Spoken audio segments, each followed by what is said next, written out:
Idol, ano yung 5 best superfoods? Okay, 5 best Number 1 kung kaya ng budget, red meat. Diba? Lean meat kasi essential amino acids, essential fats, di kayang gawin ng katawan natin. Nature's multivitamin, poor man's multivitamin, 1 whole egg. Isang egg, kung ilan grams yung fat niya, yung katumbas ng protein niya, no carbs. Kung large siya, 6 grams of fat, 6 grams of protein.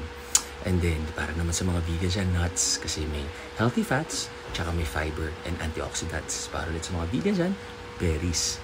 Tapos, fish naman, ang superfood dyan is salmon, kasi may healthy essential fats, EPA, DHA, and of course, tuna.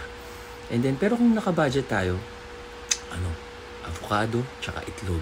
Or kung ano yung pinakamura, basta yung 6 na yun, hindi nyo na kailangan ng mga supplement.